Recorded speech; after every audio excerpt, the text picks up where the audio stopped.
دیکھیں اگر قرض دینے کی طاقت ہو تو اللہ کے حبیب صلی اللہ علیہ وسلم کا فرمان ہے جس کو ملفوظات میں امام اہل سنت نے بیان کیا ہے کہ قرضہ دینا صدقہ دینے سے زیادہ افضل ہے، بلکہ میرے آقا علیہ الصلوۃ و تسلیم فرماتے ہیں اگر تم میں سے کوئی کسی کو قرضہ دیتا ہے اور جب تک وہ قرضہ واپس نہیں مل جاتا تو ہر دن اتنی رقم صدقہ کرنے کا ثواب اللہ قرضہ دینے والے کے نام اعمال میں عطا کرتا ہے۔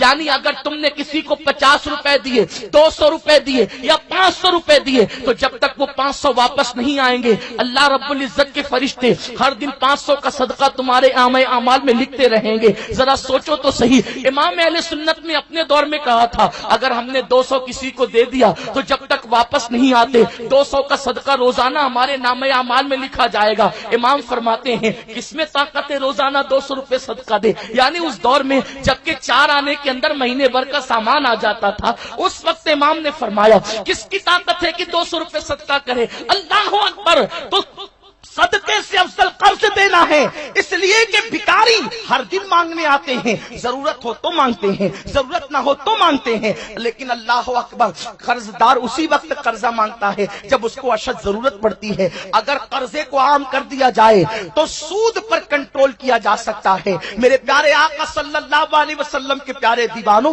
لیکن افسوس کی بات تو یہ ہے قرض لینے والے لوٹاتے نہیں اور دینے والے دیتے نہیں۔ لوگ قرضہ لے کر کہتے ہیں بھائی دیا کس کو ہے جو ان کو دیں گے، لیکن سن لو اگر آپ شہید بھی ہو جائیں تو قرضہ آپ پر معاف نہیں ہو سکتا، بلکہ یہاں تک فرمایا گیا اگر کسی کا 1 پیسہ قرضہ لیا اور ادا نہ کیا تو اس کے عوض میں آپ کو 27 نماز باجماعت دینی ہوگی۔ اب آپ مجھے بتائیں 1 پیسے کے بدلے میں 27 نماز باجماعت ادا دینی ہوگی اور 100 پیسوں کا 1 روپیہ بنتا ہے، یعنی اگر کسی کا 1 روپیہ لے کر کے نہ دیا تو 2700 نماز باجماعت آپ کو دینی ہوگی۔ مسلمانوں مجھے بتاؤ نمازیں پڑھی ہی کتنی ہیں جو آپ کسی کو دے سکیں گے؟ اس لیے کسی کا قرض لو تو ادا کر دو۔ اس لیے کہ یہ بات بھی عرض کر دو یہاں پر خاص طور پر، اللہ اکبر، بڑی دردناک بات یاد آئی۔ ایک جنازے